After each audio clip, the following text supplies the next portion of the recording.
അപ്പം നമ്മൾ ഞണ്ട് റോസ്റ്റ് ചെയ്യുകയാണ്. ആദ്യം നമ്മൾ ഞണ്ട് അപ്പം രാവിലെ കാണിച്ച ഞണ്ട് റോസ്റ്റ് ചെയ്യുകയാണ്. അപ്പോൾ അതിന് ഇരുമ്പ് ചീനച്ചട്ടി വെച്ച് അതിനകത്ത് കുറച്ച് എണ്ണ ഒഴിച്ചിട്ട് കടുക് പൊട്ടിച്ചിട്ട് സവാള ഇട്ട് അതിനോട് രണ്ട് വെളുത്തുള്ളി ഇഞ്ചി ഇട്ട് നല്ലപോലെ വഴറ്റ് വേണം. ഇപ്പം നമ്മൾ ഗരം മസാല ചേർക്കാം. ഞാൻ പൊടിച്ചിട്ടില്ല. ചേർത്ത് വഴറ്റ് കൊടുക്കുക. എല്ലാം ഒന്ന് വഴണ്ട് വന്നിട്ടുണ്ട്. അതിന് ശേഷം ഒരു സ്പൂൺ കുരുമുളക് പൊടി, ആവശ്യത്തിനുള്ള മുളക് പൊടി, മല്ലിപ്പൊടി,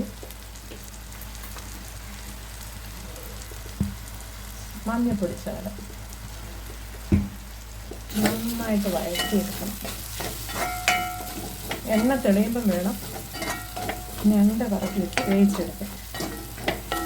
നന്നായിട്ട് വഴണ്ട് വന്നിട്ടുണ്ട്.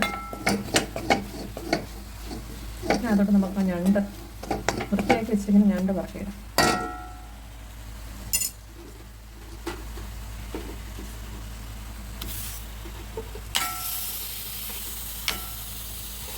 നന്നായി മിക്സ് ചെയ്തിട്ടുണ്ട്.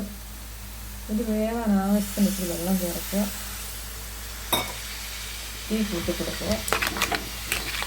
നല്ലപോലെ തിളച്ച് വരുമ്പോൾ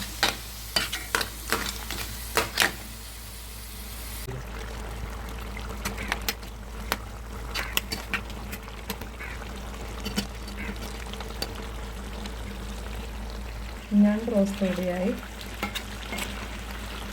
ചോറിനോടൊപ്പം കഴിക്കാം. ചോറിന് കഴിക്കാം, ചപ്പാത്തി കഴിക്കാം. നല്ല ടേസ്റ്റായിരുന്നു ഞണ്ട് റോസ്റ്റിൻ്റെ.